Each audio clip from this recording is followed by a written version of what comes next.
Hello বন্ধুরা, কেমন আছো সবাই? আশা করি সবাই খুব ভালো আছো। পূজা ব্লগে তোমাদের স্বাগত জানিয়ে শুরু করছি আর একটা ব্লগ। সো তোমরা সবাই দেখতে থাকো। সকাল সকাল উঠে পড়েছে পাপা, খাওয়ার জন্য তো কুকু করা শুরু করে দিয়েছে। জানো তো পাপা সকালবেলা উঠে খিদে লেগে যায়। মুখটা দেখো কিরকম লাগছে।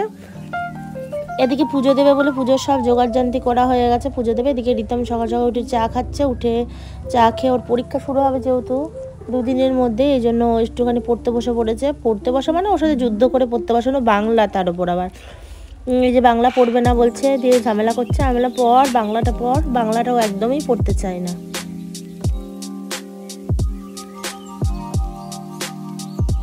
দিয়ে বেরিয়ে পড়লাম, যে কিছু কেনাকাটা করার দরকার ছিল তাই কিছু কেনাকাটার জন্য বেরিয়ে পড়েছি। তো একটুখানি শপিং মলে গেছিলাম, তা কিছু কেনাকাটা করার কথা ছিল তাই গেছিলাম। তা গিয়ে একটা হাইলাইটার কিনেছিলাম, আর একটা লিপ লাইনার কিনেছিলাম, আর কিসব কিনেছিলাম মনে নেই ঠিক। পেন কিনেছিলাম, একটা ব্রাশ কিনেছিলাম। কিনে টেনে নিয়ে রান্নার জোগাড় করতে বসে গেছিলাম। খুব তাড়াহুড়ো ছিল, শুধু মাছের ঝোল আর ভাতই করেছি। এই যে কাতলা মাছ এনেছিল, কাতলা মাছ আর কাতলা মাছের ঝোল আর ভাত করেছিলাম, আর কিচ্ছু করিনি। কালকে একটা বিয়েবাড়ি নিমন্ত্রণ ছিল, তাই আবার হুটোপাটা করে আবার রানাঘাটে চলে গেছি। রানাঘাটে যাওয়ার সময় কিছু নিতে পেরেছি ক্লিপ, সেইগুলো দেখাচ্ছি তোমাদেরকে। এই যে পাপাকে খেতে দিলাম, এই যে ভাত নিয়ে বসেছি, একটুখানি আলু ভাজা আর কাতলা মাছের একটুখানি ঝোল দিয়ে। এই যে রেডিমেডি সব হয়ে নিয়েছি, রিতম আর আমি বেরিয়ে যাবো। এই যে কৃষ্ণনগর স্টেশনে আমরা চলে এসেছি। কৃষ্ণনগর স্টেশন থেকে এখান থেকে এই যে বাদিকে ট্রেনটা, এই ট্রেনটাই ধরবো, কৃষ্ণনগর লোকাল। রানাঘাটে যাব, রানাঘাটে গিয়ে বিয়েবাড়ি যাবো। বিয়েবাড়ির ব্লগ তোমাদের আলাদা করে আরেকটা দেবো, নয়তো ব্লগটা এত বড় হয়ে যাবে, তোমরা কেউ দেখবে না। সেই জন্য আর এই ব্লগে দিইনি, এটা ডেলি ব্লগের মতোই যাচ্ছে। আর তোমার হচ্ছে যে বিয়েবাড়ির ব্লগটা, সেটা আমি আলাদা করে ফুলভাবে দিয়ে দেবো। খুব সুন্দরভাবে বিয়ের ব্লগটা করা আছে আমার কাছে, পুরো বিয়েটা দেখতে পারবে তোমরা, পুরো বিয়ের ব্লগটা একদম যা যা হয়েছে সব কিছু দেওয়া আছে। এই যে এখানে যেতে যেতে কালীনারায়ণপুর পড়ছে, কালীনারায়ণপুরে এত পানি ফল হয়েছে, ওই দেখো পুকুরটার মধ্যে পানি ফলে ভর্তি পুরো একদম। তাই জুম করে কিছুটা দেখানোর চেষ্টা করলাম, দেখতে পেলে সবাই বলো কমেন্টে যে পানি ফল দেখতে পেরেছো। এই যে এইটা পানি ফল গাছ, ওই যে জলের মধ্যে পুকুরের মধ্যে, ওগুলো পানি ফল গাছ পুরোটা।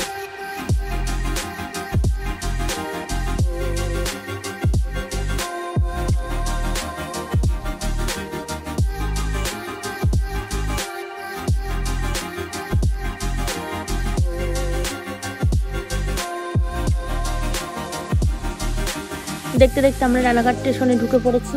রানাঘাট স্টেশনে প্রায় চলে এসেছি।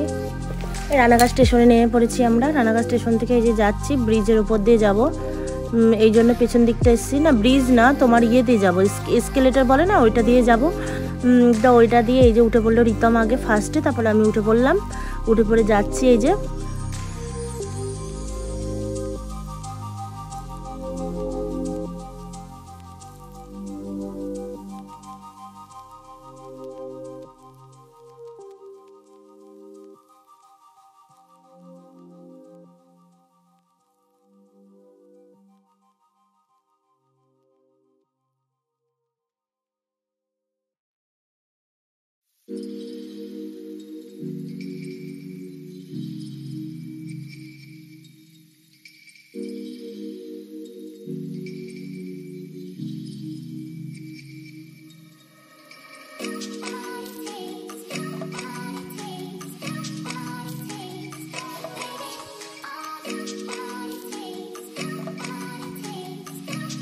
দিয়ে যেতে যেতে এত সুন্দর একটা ঠাকুরের মন্দির, খুব ভালো লাগে দেখতে। আমার প্রতিবার যখনই রানাঘাটে আসি তখনই আমি এই মানে এই ঠাকুরের ইয়েটা আমি তুলি, ভীষণ ভালো লাগে আমার এই ঠাকুরটা। কালী ঠাকুর, গণেশ ঠাকুর প্লাস গৌরাজ বাবার ঠাকুরটা, তিনটে ঠাকুর পরপর একসাথে থাকে, দারুণ সুন্দর।